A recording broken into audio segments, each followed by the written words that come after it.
friends, Robin here from Cheese from Scratch, and in today's video I'm going to be talking to you about how to add spices and different herbs into the homemade cheeses that you are making for your family.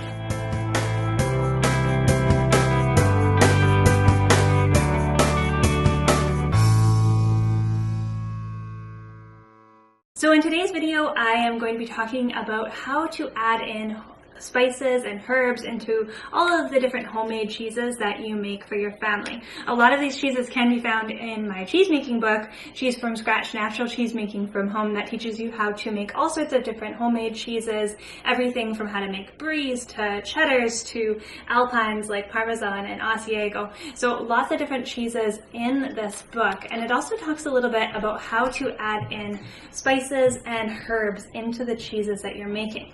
And one thing I always tell people is that when they're learning how to make cheese, or even when they have a little bit of cheese under their belt, one of the really good things to help you incorporate cheese making into your life is to pick one cheese that your family really loves and make that cheese very often. Make it over and over again, and not only is this going to just make it easier for you because you're not having to look at the ingredients and the recipe instructions every single time you make it, you're going to figure out how to make it really well, but it's also going to help you to learn how to fit that cheese into your lifestyle. Cheese making is actually really intense. It takes a lot of time. It takes a lot of time commitment to spend in the kitchen, but it's a lot of like little pockets of time where when you have made that cheese a lot, you know, I got 15 minutes right now. I'm going to go and change over the laundry and fold a load of laundry, then I gotta be back to do this with my cheese. So just making that one type of cheese often is helping a lot of people to be able to fit more different cheeses into their lifestyle. Now, one thing that I do tell people is that adding spices and herbs into your homemade cheeses is a really great way to kind of fancy up or jazz up those homemade cheeses that you're making and make it feel like you're making more than one type of cheese. For example, you could make a lot of different Goudas, and Gouda is the cheese that you make for your family. You know how to make it super well, but you can start adding in spices and herbs like dill or Italian seasoning or red pepper flakes, and all of a sudden you have all of these different options of cheeses that you didn't have before. So it helps you to add a little bit of variety into the cheeses that you're making for your family. Now, one question that I often get is, when should I add the spices in when I'm making my cheese? So I talk a little bit about this in my cheese making book, but you're going to want to add them in either right before you press your cheese, so you're moving those curds to the cheese form. You can mix in some dried spices during that time and then press them into your cheese during the pressing stage. Or you can add them in after the salting stage. So after those cheeses have been properly salted, then you can rub the rinds of those cheeses with different spices. And this works really well, especially when you're vacuum sealing, because then you're not going to have any mold growth on the rinds of your cheeses, and they're just a little bit easier to keep clean. So those are two really good places to add spices and herbs into your cheeses. So when you are choosing spices and herbs to add in, you want to make sure that you're choosing ones that don't have any additives in them. So they shouldn't have any anti-clumping agents. They shouldn't have any extra salt in, because salt is a really important piece of cheese making. Salt is kind of like the referee in fermentation of cheese. And so we don't want to be messing with the quantities of salt that we're adding into our cheeses.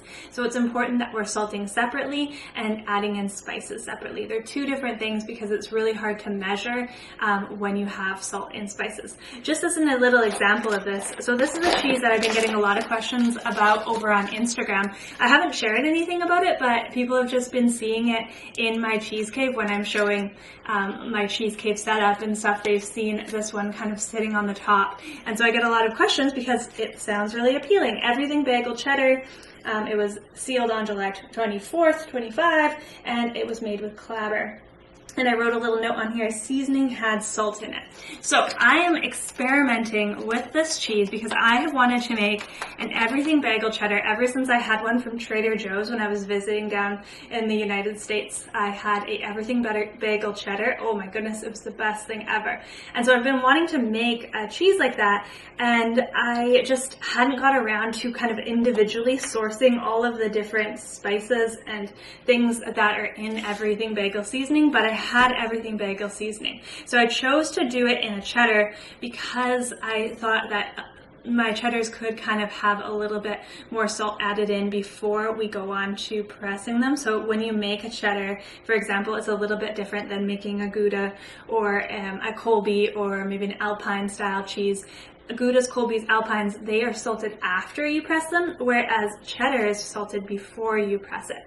So I thought, okay, I'm going to add in the exact same amount of salt that my cheddar recipe asked for, but I'm also going to add in a little bit of this everything bagel seasoning. It doesn't have any additives in it other than that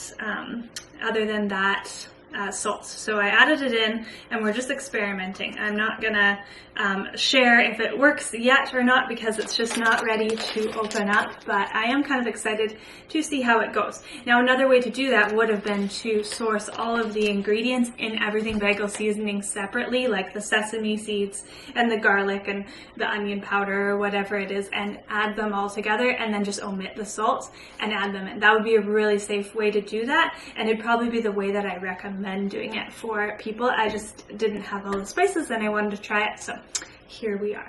Anyways, so that is the biggest rule, is making sure that there's no salt or spices in it.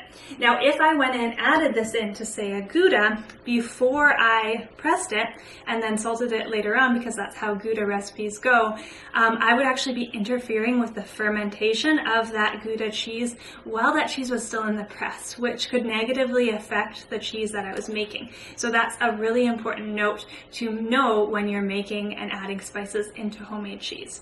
So some really good options for adding spices into cheese would be red pepper flakes, Italian seasoning, again just making sure there's no additives in there. You can see that I don't have very much left because I actually use this in cheese a lot. My Italian Havarti recipe in the cheesemaking book is one of our very favorites, so I use that mostly in Italian Havarti. Dill is my favorite for Gouda. I would say red pepper flakes is my favorite for Colby. Other ones you could add in would also be cumin. A chili powder is really good in like a Gouda, and it's kind of good for like taco night and stuff. I've used that one before. So those are some of our favorites that we add into our cheeses on kind of the regular. One question I often get is, can I use fresh herbs in the cheeses that I'm making? Now, I don't actually recommend it. You can safely use fresh herbs in homemade cheese if you boil them first to kill any of the bacteria that is on them. So you want to boil them and then drain them off and add them in kind of before you press them, during that same time that you would add in those dried spices. Now, I don't like to do this, and I've experimented a lot with this, and the reason I don't like to do it is not so much for the flavor of the herbs. Like, the flavor is really great, but it's actually the added moisture that boiling causes, and the added moisture that these fresh herbs add into your cheese. I find that it doesn't really bode well for making homemade cheese with fresh herbs, so I like to kind of reserve my fresh herbs for making fresh cheeses versus making the aged ones. So if you wanted to add in garden herbs from your garden into your homemade cheeses, I would really recommend drying them first and then adding that dried spices into your cheeses, and that's going to work out a little bit better without having that extra added moisture locked into your cheese. So sometimes people talk about sterilizing their spices before they add them into their cheeses. So if I'm making a cheese with dried spices that I got at the grocery store, I'm not going to sterilize it before I add it into my cheese, but some people do, and some people recommend that you do. I do talk about in the book how to do that. I can't remember just off the top of my head what it is, but I think it's like you heat at 250 degrees Fahrenheit for like 15 minutes or something, and that should be good enough to kill any of the bacteria on those dried spices.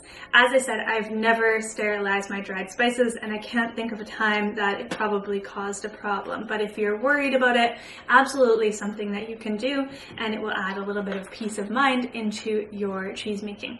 Now, if I was going to use those fresh herbs as I talked about, I would absolutely make sure that I boiled them before I added them into my cheeses, just so I didn't have any interruptions with bacteria that were on those spices and the bacteria that I'm relying on in my cheese making. So it's pretty straightforward. You can add your spices in before you press your cheeses. You can rub them on the rinds of your cheeses after they have been salted. Spices can be a really great way to kind of add a little bit more of variety into the homemade cheeses that you're making for your family, and you're going to want to make sure that you choose spices that don't have any additives and no salt in them. So no anti-clumping agents, no salt, and that's going to help you to make really great cheese for your family. I hope you found this video helpful. If you guys did, make sure you press subscribe and come back next Monday because I post a new video on all things cheese making and milk cows and dairy processing, and I would love to have you guys back.